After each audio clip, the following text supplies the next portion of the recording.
Hi,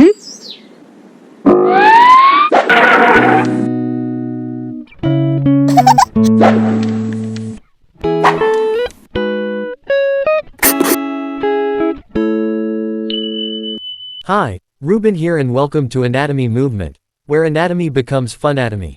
We have summarized and detailed notes, acronyms, HD images to build your photographic memory, X-rays images, tabled notes and questions and answers at the end of each video to help you remember all that we have learnt.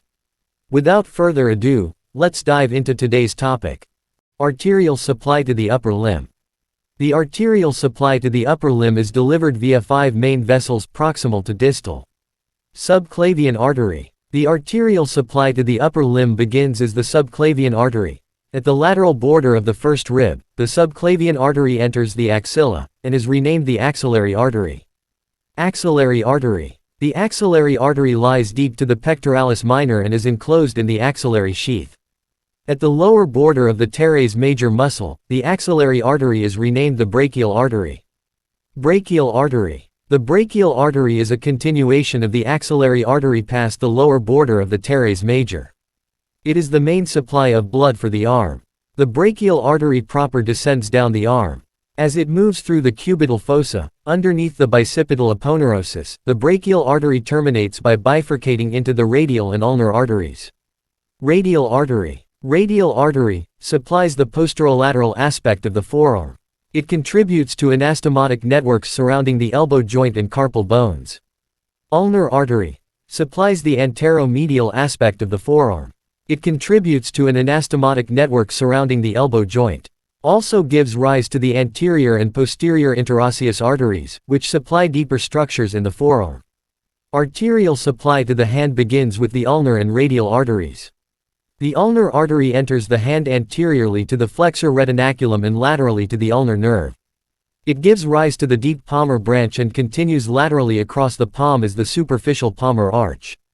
The radial artery enters the hand dorsally, crossing the floor of the anatomical snuff box. It then turns medially and travels between the heads of the adductor pollicis muscle. The radial artery supplies a branch to the thumb, the index finger and to the superficial palmar arch. It then continues as the deep palmar arch. As a result, 2 arterial arches are formed. Superficial palmar arch, located anteriorly to the flexor tendons in the hand and deep to the palmar aponeurosis. Like and subscribe to Anatomy Movement channel arteries, which supply the 4 fingers. Deep palmar arch, located deep to the flexor tendons of the hand. It contributes to the blood supply to the digits and to the wrist joint. Venous drainage to the upper limb. The venous system of the upper limb drains deoxygenated blood from the arm, forearm and hand. It can be subdivided into the superficial system and the deep system. Superficial veins. The major superficial veins of the upper limb are the cephalic and basilic veins. They are located within the subcutaneous tissue of the upper limb. The deep venous system of the upper limb is situated underneath the deep fossa. It is formed by paired veins, which accompany and lie either side of an artery.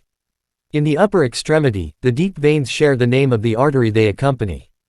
The brachial veins are the largest in size, and are situated either side of the brachial artery. The pulsations of the brachial artery assist the venous return. Veins that are structured in this way are known as vena comitans. Perforating veins run between the deep and superficial veins of the upper limb, connecting the 2 systems. Quiz. Which structure marks the level at which the basilic vein moves from superficial to deep in the upper limb? Cubital fossa. Teres major. Axilla. Clavipectoral triangle. The correct answer is teres major. Thanks for watching. Like and subscribe to Anatomy Movement channel for more.